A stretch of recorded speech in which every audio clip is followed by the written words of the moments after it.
Subscribe कीजिए learning pharmacy channel को and bell icon को दबाइए लेटेस्ट फार्मेसी वीडियो सबसे पहले देखने के लिए।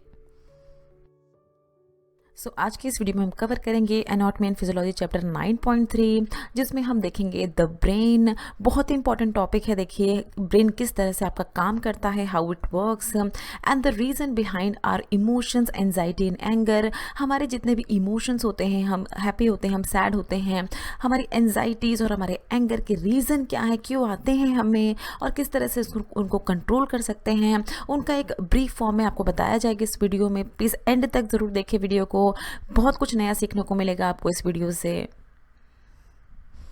देखिए बच्चों, इसके प्रीवियस जो वीडियो थी हमने अपलोड करी थी, उसमें हमने बताए थे आपको बहुत ही इंपॉर्टेंट पार्ट्स कुछ ब्रेन के, जैसे ब्रेन स्टेम के बारे में हमने बताया था, cerebellum, then hypothalamus, thalamus and pituitary gland के बारे में बताया था। आज जो हम डिस्कस कर रहे हैं वो है सबसे बड़ा पार्ट है ब्रेन का, ये जिसको हम कहते हैं सेरिब्रम। देखिए principal and most anterior part of the brain है। मोस्ट एंटीरियर मतलब सबसे पहले अगर आप बाहर से अंदर की तरफ आएँ तो जो आपको सबसे पहला पार्ट मिलता है अपने ब्रेन का, वो होता है देखिए सेरिब्रम। क्या होता है सेरिब्रम? सेरिब्रम एक ऐसा ऑर्गन होता है ब्रेन का जो कि सेंस करता है ऑल द डाटाज। जो भी डाटा अंदर आते हैं उनको सबसे पहले सेंस करने का काम होता है सेरिब्रम का। देन देखिए सेरिब्रम जो है, यहाँ पर आपको दिखाया जाता है कि millions of neurons, tons of neurons, और उनके बीच में जो साइनाप्स होते हैं, ये साइनाप्स क्या कहते हैं? देखिए जब दो न्यूरॉन्स आपस में एक दूसरे के साथ मिलते हैं, देखिए 1 न्यूरॉन 2 न्यूरॉन आपस में मिलते हैं, इसी तरह से इंफॉर्मेशन जो है वो ट्रेवल होती है एक न्यूरॉन से दूसरे न्यूरॉन में, उन्हीं को हम साइनाप्स कहते हैं। तो इसका मिलके बना होता है देखिए सेरिब्रम। बहुत सारे न्यूरॉन्स का आपस में एक कनेक्शन होता है सेरिब्रम में। देन देखिए सेरिब्रम जो है वो क्या करता है, हेल्प करता है इंटीग्रेशन ऑफ इमेजेस में। इंटीग्रेशन ऑफ इमेज का क्या मतलब है? देखिए ये एक आप स्क्रीन देखेंगे कि यहाँ पर, इसको आप ध्यान से देखिए जो आपको दिखाया जाएगा। यहाँ पर एक इमेज देख रहे हैं आप कैट की, देन आपको इमेज दिखी एक डॉग की, फिर आपको सबसे लास्ट में इमेज दिखी एक ब्यूटीफुल सी सीनरी है आपकी, देखिए यहाँ पर एक हाउस की। तो जो भी इंफॉर्मेशन आपके माइंड में गई इन तीनों ही इमेजेस को देखने के बाद उन तीनों को जोड़ने का काम, इंटीग्रेशन का क्या मतलब होता है कि एक के बाद एक जो इमेजेस हैं उनको एक साथ लाने का काम आपका सेरिब्रम करता है, आपका ब्रेन का सेरिब्रम जो सबसे बड़ा पार्ट है वो करता है। इस दौरान क्या होता है, देखिए इस इंटीग्रेशन के दौरान जब आप एक के बाद दूसरी इमेजेस, दूसरी के बाद तीसरी इमेजेस अपने डेली लाइफ में जब आप ऐसा देखते हैं तो इस तरह से देखिए वायरिंग होती है, इस तरह से इंफॉर्मेशन जो है वो ट्रेवल होती है आपके ब्रेन के अंदर। आपको पता भी नहीं चलता, बट देखिए इतनी सारी वायरिंग जो है आपके ब्रेन के अंदर होती है न्यूरॉन्स की, जिसकी वजह से अलग अलग चीज़ों को आप एक साथ जोड़ के देख पाते हैं। इसको कहा जाता है इंटीग्रेशन। बहुत ही इंपॉर्टेंट काम होता है ब्रेन के सेरिब्रम का। ना देखिए आपका ब्रेन जो है वो 2 पार्ट्स में डिवाइड होता है, आपका ब्रेन का सेरिब्रम। उनको हम कहते हैं देखिए cerebral hemisphere, right hemisphere and left hemisphere में डिवाइड होता है। आप देख रहे हैं देखिए यहाँ पर। फिर देखिए बहुत ही इंपॉर्टेंट है, बहुत ही ध्यान से सुनना है आपको। इन दोनों ही हेमिस्फेयर के, इन दोनों ही ब्रेन के पार्ट्स के अलग अलग फंक्शंस होते हैं। जहाँ राइट हेमिस्फेयर क्या करता है, आपको एक तरह की इंट्यूटिव थॉट्स प्रोवाइड करता है। इंट्यूटिव थॉट्स क्या होते हैं? ऐसी थॉट्स जिनकी वजह से आप बहुत ही क्विक डिसीजंस लेते हैं, बहुत ही जल्दी डिसीजन लेते हैं, क्योंकि ऑटोमेटिकली कुछ इंफॉर्मेशन आपके माइंड में फीड होती है पहले से, जो आपके पास्ट एक्सपीरियंस है उनकी वजह से। और इस तरह के क्विक डिसीजन की वजह से क्या होता है, कभी कभार बाद में आपको गिल्ट होता है, आपको पछतावा होता है कि आपने इस तरह के डिसीजंस क्यों लिए। ये काम करता है आपके ब्रेन का राइट हेमिस्फेयर। जबकि लेफ्ट हेमिस्फेयर क्या होता है, आपको एनालिटिकल थॉट्स प्रोवाइड करता है। एनालिसिस करते हैं आप किसी भी चीज़ का, किसी भी डिसीजन लेने से पहले कोई भी चीज़ होती है उसको आप अच्छे से एनालाइज करते हैं कि उसके प्रोज एंड कॉन्स क्या होंगे, क्या उससे आपको फायदा हो सकता है, क्या नुकसान हो सकता है। ये प्रोवाइड करता है आपके ब्रेन का left hemisphere. Logical thinking provide करता है आपको। देन फिर क्या है, देखिए राइट हेमिस्फेयर आपको क्या करता है, इमोशनल डिसीजंस लेने पे मजबूर करता है। इमोशनल होते हैं ऐसे लोग जिनका राइट हेमिस्फेयर जो है वो ज़्यादा डोमिनेंट होता है, जबकि जिन लोगों का लेफ्ट हेमिस्फेयर जिनका ज़्यादा डोमिनेंट होता है, जिनका ज़्यादा काम करता है, वो रैशनल डिसीजन लेते हैं। रैशनल डिसीजन मतलब ऐसे डिसीजन जो कि रीजंस पे बेस्ड हैं, फैक्ट्स पे बेस्ड हैं, रेदर देन जो इमोशनल डिसीजन की बजाय। तो ये देखिए काम होता है, दोनों का ही अलग अलग काम होता है। ना फिर और देखिए क्या क्या होता है इनके फंक्शंस। राइट हेमिस्फीयर का क्या काम होता है, आपको एक तरह की रैंडम सीक्वेंसिंग ऑफ थॉट, आपका माइंड को पजल करने का काम होता है। बहुत सारी थॉट्स जब आपके माइंड में एक साथ चलती हैं वो करवाता है आपके माइंड का, आपके सेरिब्रम का राइट हेमिस्फीयर ये करवाता है। जबकि लेफ्ट हेमिस्फीयर का क्या काम होता है, देखिए सारे ही लॉजिकल काम जो होते हैं वो करता है लेफ्ट हेमिस्फीयर, अगर आपको ठीक से याद रखना है तो उसके लिए। फिर क्या होता है, left hemisphere ordered sequencing of thoughts कराता है। जो भी पर्सन है उनको काम रखता है। जो बहुत सारे आपने सक्सेसफुल लोग देखे होंगे जो बहुत ही पीसफुली कामली अपनी सारी थॉट्स को ऑब्जर्व करते हैं और एक के बाद सीक्वेंस में उनको डालते हैं जिससे कि वो सॉल्यूशन तक पहुंच पाए प्रॉब्लम से। तो वो काम होता है आपके ब्रेन के लेफ्ट हेमिस्फीयर का। देन जो राइट हेमिस्फीयर क्या करता है, ये पर्सन्स को एडवेंचरस बनाता है। जो इसके जो राइट हेमिस्फीयर डोमिनेंट पर्सन होते हैं जिनका ये ज़्यादा काम करता है वो लोग एडवेंचरस होते हैं। एडवेंचर स्पोर्ट्स में, एडवेंचरिंग करने में, स्काई डाइविंग एक्सेट्रा बहुत मज़ा आता है उनको। जबकि जो लेफ्ट हेमिस्फीयर के लोग होते हैं जिनका ये ज़्यादा डोमिनेंट होता है वो कॉशियस होते हैं। वो हर लाइफ के हर एक डिसीजन को बहुत ही सावधानी से लेना पसंद करते हैं। तो इन शॉर्ट अगर बोला जाए, जिनका लेफ्ट ब्रेन डोमिनेंट होता है जिन लोगों का, वो लॉजिकल होते हैं। जबकि जिनका राइट पार्ट ऑफ ब्रेन जो है वो डोमिनेंट होता है वो ज़्यादा इमोशनल होते हैं, ज़्यादा एडवेंचरस होते हैं। तो ये देखिए तो कुछ डिफरेंस थे इन दोनों ही लेफ्ट एंड राइट हेमिस्फीयर में। ना देखिए ये स्लाइड बहुत ही इंपॉर्टेंट है। किस तरह से आपको गुस्सा आता है, किस तरह से आप रिएक्ट करते हैं और कैसे आप कंट्रोल कर सकते हैं वो बताया जाएगा आपको। देखिए जब भी आपको गुस्सा आता है, जब भी आप एंग्री होते हैं तो आपके ब्रेन का जो राइट हेमिस्फीयर है वो एक्टिवेट हो जाता है। देखिए ये वाला पार्ट एक्टिवेट हो जाता है। इसकी वजह से क्या होता है, देखिए इंस्टेंट इम्पल्स, इसका काम ही आपने देखा था बहुत ही रैंडम थॉट्स प्रोवाइड करना, बहुत ही इंट्यूटिव थॉट्स प्रोवाइड करना। तो ये एक तरह का इंस्टेंट आपको इम्पल्स देता है। इंस्टेंट इम्पल्स मतलब आप बहुत ही क्विक रिएक्शंस देने लगते हैं। इसकी वजह से जब आपका राइट हेमिस्फीयर एक्टिवेट होता है तो क्या होगा, आप क्या चिल्लाने लगेंगे किसी भी जो भी पर्सन है आपके पास उस पर, या आप चीज़ों को तोड़ने लगेंगे, ब्रेक करने लगेंगे थिंग्स को, या आपके पास कोई भी आदमी अगर खड़ा है या आपके बच्चे हैं आप उनको मारने लगेंगे, उन पे हाथ उठाने लगेंगे। तो ये क्यों होता है आपको पता भी नहीं चलता, बट ये इसलिए हुआ है क्योंकि आपका राइट हेमिस्फीयर जो है वो एक्टिवेट हो गया है। उसका काम ही ऐसा होता है इंस्टेंट इम्पल्स प्रोवाइड करना। बट देखिए फिर किस तरह से आप इसको मैनेज करें। तो देखिए आप अभी क्या है, इस फेज में आप क्या है, जब आप एंग्री है, आप इमोशनल हैं, इमोशंस पे आप कंट्रोल नहीं कर पा रहे हैं। इमोशनल टू आपको कहाँ शिफ्ट होना है, इमोशनल टू लॉजिकल शिफ्ट होना है। लॉजिकल ब्रेन पे मतलब आपको यहाँ पर लेफ्ट हेमिस्फीयर पे शिफ्ट होना है। इसके लिए लगते हैं अराउंड 10 to 15 मिनट्स। इसको कहा जाता है, देखिए डिले द रिस्पॉन्स। जब भी आपको इस तरह का इमोशनल इम्बैलेंस हो, आपको गुस्सा है, आपको एंजाइटी हो, आपको लेना चाहिए 15 मिनट का 10 से 15 मिनट का आपको पॉज लेना चाहिए। उसमें आप क्या कर सकते हैं, किस तरह से आप पॉज लेंगे, वो सब हम अपने नेक्स्ट वीडियो में बताएंगे, एंगर मैनेजमेंट के वीडियो में। इस वीडियो में बहुत ही ब्रीफली आपको बताएंगे। तो देखिए जब आप 15 मिनट का टाइम देते हैं अपने आप को 10 से 15 मिनट का, तो फिर क्या होता है, इस 15 मिनट में आपका लेफ्ट हेमिस्फीयर अब एक्टिवेट हो गया रहता है, राइट हेमिस्फीयर काम डाउन हो गया होता है, लेफ्ट हेमिस्फीयर अब अपना काम करने लगता है। आपको पता है जैसे लेफ्ट हेमिस्फीयर का क्या फंक्शन होता है, लॉजिकल थिंकिंग प्रोवाइड करना। अब आप सोचने लगेंगे उस सिचुएशन के बारे में कि क्या करना मेरे लिए सही रहेगा, मेरे परिवार के लिए, उस सिचुएशन के लिए जो आपके साथ हो रही है उसमें क्या करना सही रहेगा। लॉजिकल थिंकिंग आपकी एक्टिवेट हो जाएगी और आप डील कर सकते हैं उस सिचुएशन या पीपल्स के साथ, हैप्पीली डील कर सकते हैं, हैप्पीली आप सर्वाइव कर सकते हैं। तो देखिए बहुत ही ज़्यादा चीज़ें होती हैं आपके ब्रेन के लेवल पे जो आपको खुद ही पता नहीं चलती, बट अगर थोड़ा सा काम करते हैं आप अपने आप पे तो आप अपना एंगर मैनेजमेंट, एंजाइटी, फियर, हर चीज़ को मैनेज कर सकते हैं। ना देखिए सारे बुरे ही काम नहीं करता है राइट हेमिस्फीयर, जहाँ तक अभी हमने आपको बताया है। बहुत ही ज़्यादा बॉडी के एसेंशियल काम जो है वो भी राइट हेमिस्फीयर करता है। जैसे राइट हेमिस्फीयर क्या करते हैं, देखिए आपके जो बॉडी का लेफ्ट साइड है आपकी बॉडी का, उसके सारे ही जो मोटर स्किल्स है, मोटर मूवमेंट है। मोटर मूवमेंट क्या होते हैं, आपके हाथों की मूवमेंट, आपके पैरों की मूवमेंट, आपका विजन, सब कुछ जो है वो कंट्रोल किया जाता है किसके द्वारा, राइट हेमिस्फीयर के द्वारा, आपकी बॉडी का लेफ्ट साइड।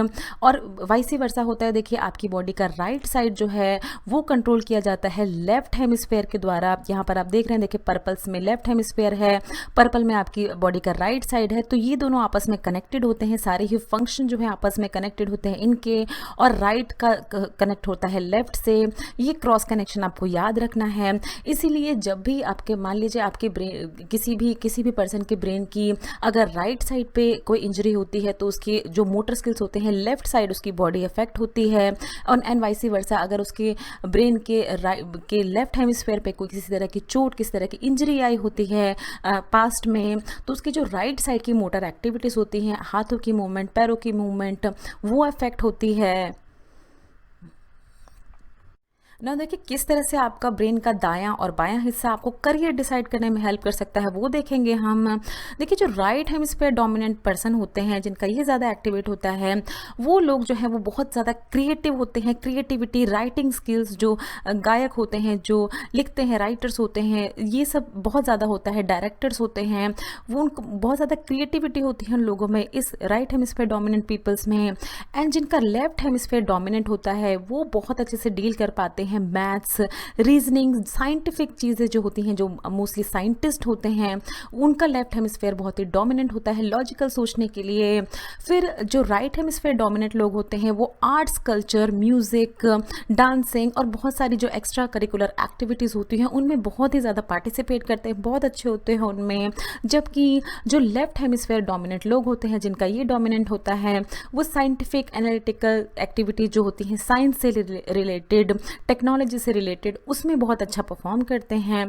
तो ये देखिए एक तरह का एजम्पशन है, इससे उल्टा भी हो सकता है, बट माना जाता है कि राइट हेमिस्फीयर जो है वो क्रिएटिव लोगों के लिए होता है, एंड लेफ्ट हेमिस्फीयर जो है वो लॉजिकल लोग जो होते हैं, जो पढ़ाई में बहुत ज़्यादा साइंटिफिकली अच्छे होते हैं, उन लोगों का ये पार्ट जो है लेफ्ट हेमिस्फीयर वो ज़्यादा एक्टिवेटेड होता है। नाउ देखिए प्रेजेंट होती है हमारे ब्रेन में कॉर्पस कोलासम। कॉर्पस कोलासम क्या होती है? देखिए लार्ज बंडल होती है नर्व फाइबर्स का, बहुत सारी नर्व्स जो हैं आपस में एक दूसरे के साथ कनेक्ट होकर बनाती हैं कॉर्पस कोलासम, और इसी का काम होता है, देखिए दोनों ही जो राइट एंड लेफ्ट हेमिस्फीयर है उनको आपस में जोड़ के रखने का काम होता है कॉर्पस कोलासम का। और जो भी सिग्नल ट्रांसमिटिंग होती है लेफ्ट हेमिस्फीयर से राइट हेमिस्फीयर में, वो काम करवाता है कॉर्पस कोलासम। अभी हमने आपको बताया था डिले द रिस्पॉन्स का कंसेप्ट, राइट हेमिस्फीयर को एक्टिवेटेड है और उससे हमें लेफ्ट हेमिस्फीयर तक पहुंचना है, तो डिले करेंगे अपना रिस्पांस, 15 मिनट का पॉज लेंगे। वो इसी वजह से होता है, देखिए क्योंकि ये नर्व्स जो हैं ये राइट टू लेफ्ट पहुंचने में 15 मिनट का टाइम लगता है, तो इसीलिए बोला जाता है आपको डिले द रिस्पांस। इन्हीं नर्व्स की वजह से होता है इस तरह का ट्रांजिशन। देखिए फिर है बेसल गैंग्लिया। बेसल गैंग्लिया क्या है? देखिए right below the corpus callosum, corpus callosum के ठीक नीचे प्रेजेंट होती है बेसल गैंग्लिया।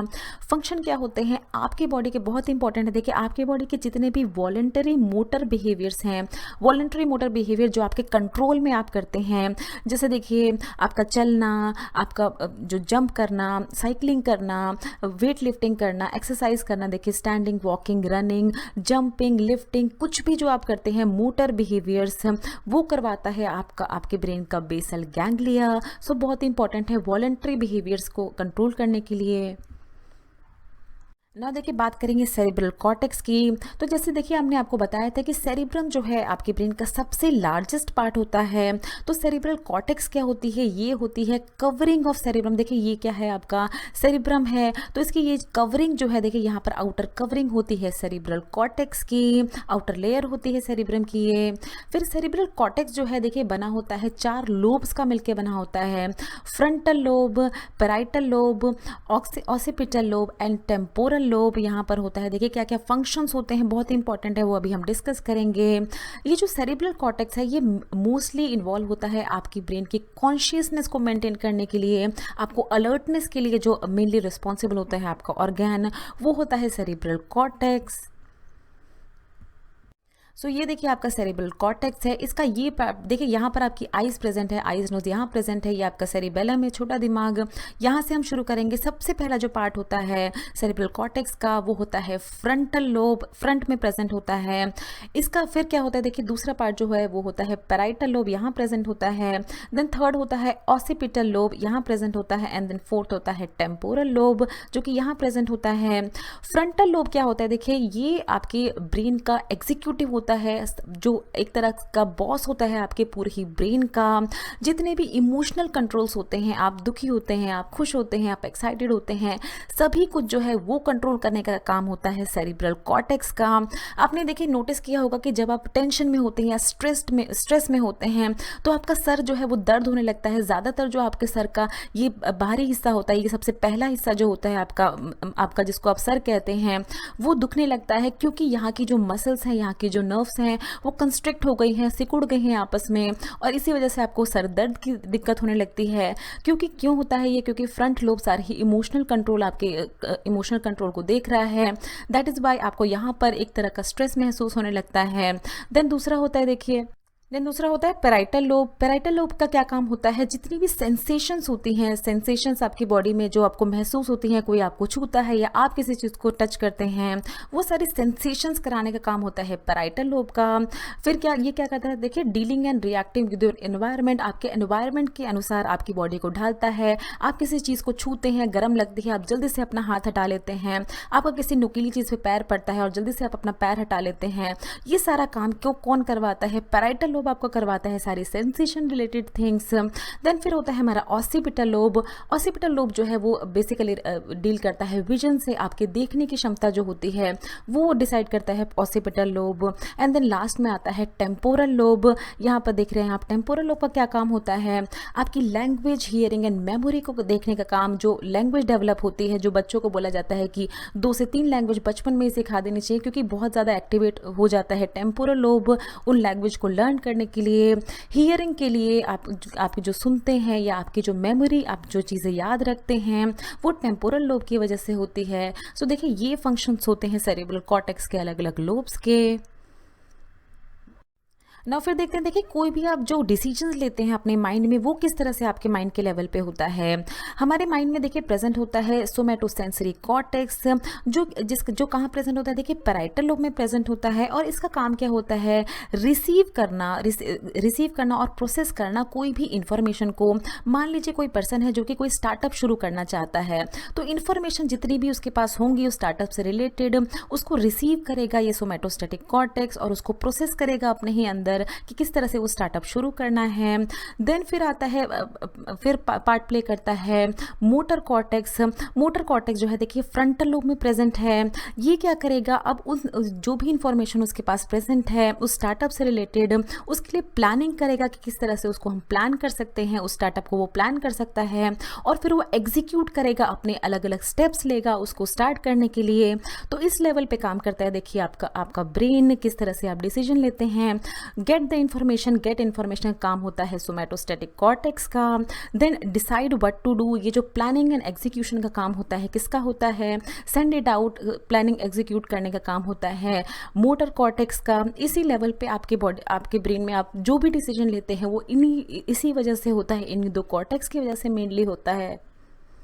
ना देखिए आपके ब्रेन का लास्ट पार्ट आता है मेड्यूला ऑब्लोंगेटा। यहाँ प्रेजेंट होता है मेड्यूला ऑब्लोंगेटा। ब्रेन स्टेम का लास्ट हिस्सा होता है। इसके बाद शुरू हो जाती है हमारी स्पाइनल कॉर्ड।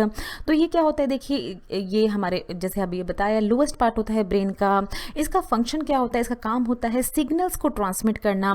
जो स्पाइनल कॉर्ड, देखिए यहाँ के बाद स्पाइनल कॉर्ड शुरू हो जाती है, तो स्पाइनल कॉर्ड से ब्रेन के जो हायर पार्ट्स होते हैं उनमें सिग्नल्स को ट्रांसफर करने का काम होता है मेडुला ऑब्लोंगेटा का। और क्या काम होता है? देखिए जो भी हमारी बॉडी की ऑटोमेटिक एक्टिविटीज होती हैं आपकी, जैसे आपके हार्ट बीट को कंट्रोल करना, हमारी बॉडी का रेस्पिरेशन जो है उसको कंट्रोल करना, ब्रीथ इन ब्रीथ आउट को कंट्रोल करना, वो सारे ही काम होते हैं मेडुला ऑब्लोंगेटा के। ना thanks for watching. I hope आपको अच्छी लगी होगी ये वीडियो, कुछ इन्फॉर्मेशन आपको मिली होगी अपने ब्रेन से रिलेटेड। तो नेक्स्ट वीडियो में हम कवर करेंगे अपना topic spinal cord and reflexes, किस तरह से आपकी बॉडी की स्पाइनल कॉर्ड काम करती है। सो फ्रेंड्स, अगर प्लीज़ आपको ये वीडियो अच्छी लगे तो इस वीडियो को ज़रूर लाइक कीजिए, शेयर कीजिए अपने फ्रेंड्स के साथ। हर वीडियो आप तक पहुँचाने में हमें बहुत मेहनत करनी पड़ती है, तो प्लीज़ ज़रूर सपोर्ट करें, चैनल को सब्सक्राइब करके बेल आइकन ज़रूर दबाएँ ताकि कोई भी नोटिफिकेशन है वो आपको मिल जाए। और अगर आपको कोई भी सवाल है इस वीडियो से रिलेटेड या कोई भी आप सवाल हमसे पूछना चाहते हैं तो कमेंट बॉक्स में आप हमसे कुछ भी पूछ सकते हैं।